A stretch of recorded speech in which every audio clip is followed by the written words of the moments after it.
Tumbleweeda. It's Tumbleweeda, and I have to selfie adjust myself. And today I'm going to examine a rose bush. Now, there's helicopters in the background for many reasons, and the roses in Central Park are still blooming, and I want to show this rose in particular. This little grouping over here. Hey, Sarah. So this is a rose, right?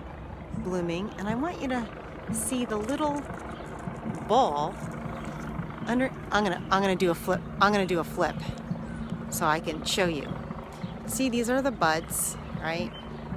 Those are the buds, and underneath the bud, it looks like there's a little ball. See that? These little balls underneath the buds. That was a rose that already happened, so that ball is bigger. But underneath that one, see that right there is a ball, okay? And in the underneath that bud is a ball. And now I'm going to show you that ball. That's a rose that already happened, and that's a rose that already happened, and that's the ball above. Now all those balls, those big bally things, with all that, I will say, it's got big balls.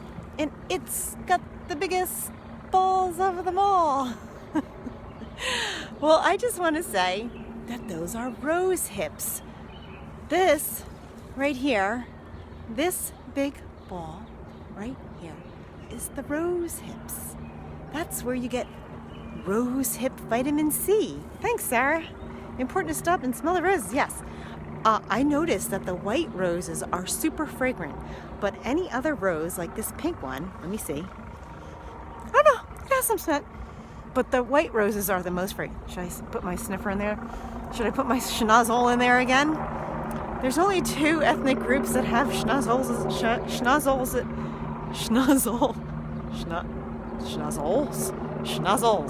predominantly. I am a representative of the schnozzle ethnicity.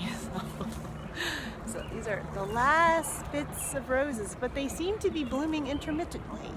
And let's examine the leaf so you know the leaf of the rosebud.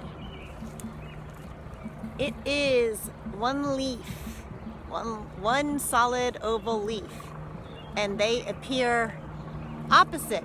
Let's see if I can give it. Now I'm sticking to the thorns. Let me see if I can give an example of opposite. Here we go. Opposite. The leaves are opposite, which means, you see this right here? This leaf right here is opposite that one exactly. Okay, that they appear opposite one another. So this has been Tumbleweeda and rosebush identification and rosebush identification and immersion. Oh, it's such a lame word for this, but that's it. See you later. It's Tumbleweeda again. And I'm here to feature the Tulip Tree. There's a drum circle of sorts going on behind me. This is called a tulip tree because look at this leaf. It looks like a tulip. That's what it looks like. A tulip tree looks like a tulip. So let's examine the area.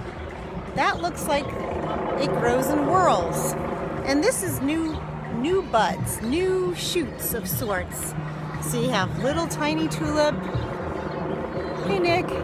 And then you have some sort of bud that comes out of here.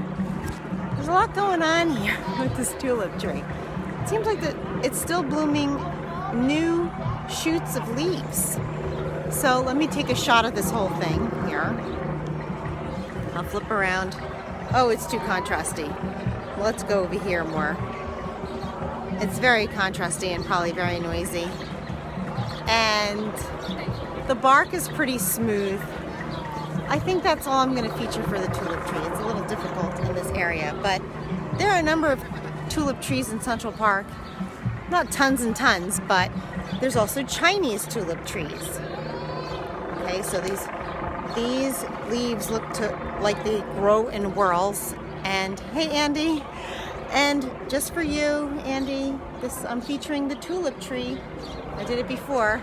See how this leaf looks like a tulip? See? Looks like a tulip when you look at it like that. There's 4 points to it. And the Chinese tulip tree, which I saw on the west side that I had to go home and make sure, I'm like, that looks like a tulip tree, but I was like, it's a little different. And I learned that it's a Chinese tulip tree. So I'll see you later, and maybe I'll feature more. I'm about to go. No, I'm not going to tell my whereabouts. I'll just see you there. It's Tumbleweeda again, and today, right now, another today, I'm going to feature the Sweetgum tree. I'm leaving my mask on because there's just way too many people around, and I'm sorry about the noise. Okay, so this is the Sweetgum tree. See how there's 5 points to this leaf? 1, 2, 3, 4, 5.